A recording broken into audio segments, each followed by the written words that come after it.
The Galactic Council chamber fell silent as Ambassador Charlotte stepped to the podium, her boots clicking against the crystalline floor. Around her, representatives from 47 species watched with varying degrees of skepticism, some with compound eyes, others with sensory stalks, and a few whose perception of reality existed beyond the visible spectrum.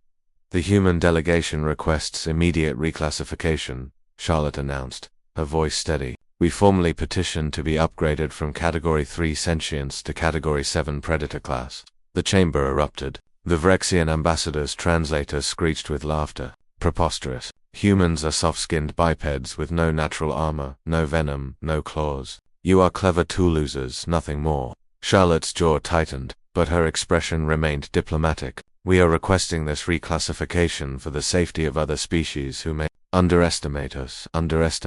The Cathara representative's tentacles writhed in amusement. Your species barely survived first contact with us. You were nearly enslaved by creatures we consider pestival threats. Matthew, Charlotte's security attaché, stood rigid behind her, his scarred hands clenched and unclenched, a nervous habit he'd developed after the incident that had prompted this very petition. The Council's arbiter, a being of pure energy contained within a magnetic field, pulsed with authority. The Council recognizes that humans possess exceptional creativity and problem-solving capabilities. However, physical threat assessment requires evidence. You claim your species is dangerous even without technological augmentation. We do, Charlotte replied. Then provide proof, the arbiter demanded. Demonstrate that a human, stripped of all tools and weapons, represents a genuine predatory threat. Charlotte had anticipated this. She reached into her diplomatic pouch and withdrew a data crystal, holding it up for all to see. 3 cycles ago, there was an incident at the Kepler-4 for 2B penal colony. A human prisoner, wrongly convicted and awaiting appeal, was placed in a maximum security wing alongside inmates from 73 different species. She inserted the crystal into the chamber's holographic projector. The prison warden, a Thulian, believed humans were harmless. He rejected our requests for protective isolation. The hologram flickered to life, showing sterile prison corridors and communal areas. Matthew's expression darkened. He knew what was coming. Matthew, Charlotte said softly, was that prisoner? Gasps echoed through the chamber. Several ambassadors leaned forward, their interest suddenly piqued. On the 16th day of his incarceration, Charlotte continued, Matthew was attacked by a Gorvalax enforcer, a species known for their carbon fiber exoskeletons and territorial aggression. The hologram showed the attack in real time. A massive creature, nearly 3 meters tall, cornered Matthew in a recreation area. Other inmates formed a circle, anticipating an execution. What happened next lasted 12 seconds. Matthew sidestepped the initial charge, his movement economical and precise. As the Gorvalax turned, Matthew's palm struck upward beneath its mandible joint, or deliberate blow to the creature's only vulnerable point.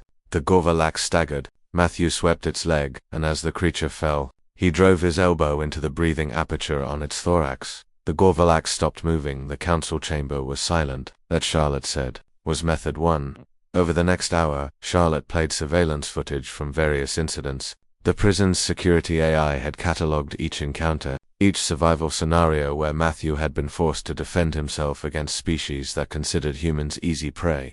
Method 7 involved a Kranith whose poisonous spines were supposedly fatal. Matthew used the creature's own momentum to slam it into a wall, then applied pressure to its nerve cluster, weak point identified through observation. Method 13 was against a Heliax warrior whose forearm should have provided overwhelming advantage. Matthew tangled 2 arms together, hyperextended a third, and used a chokehold that cut blood flow to the Heliax's primary brain.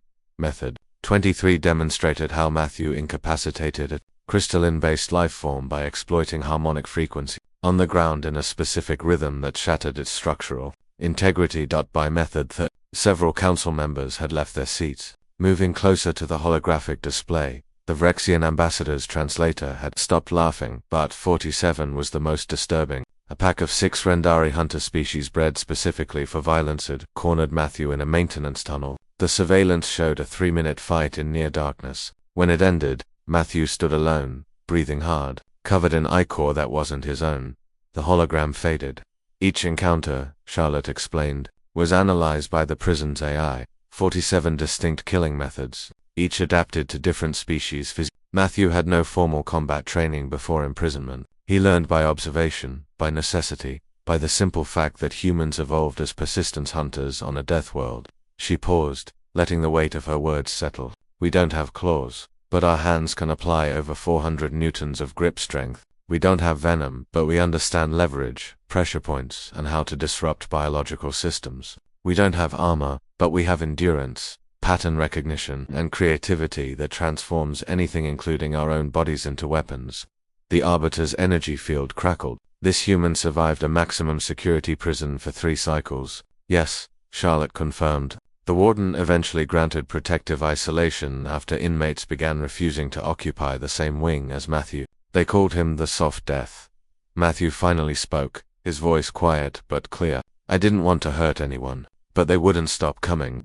The Cathara ambassador's tentacles had gone rigid. Your species, you are born with this knowledge. No, Charlotte said. We're born with adaptability. Matthew was a botanist before his wrongful conviction. But humans, we learn, we adapt, we survive. That's what evolution on Earth demanded.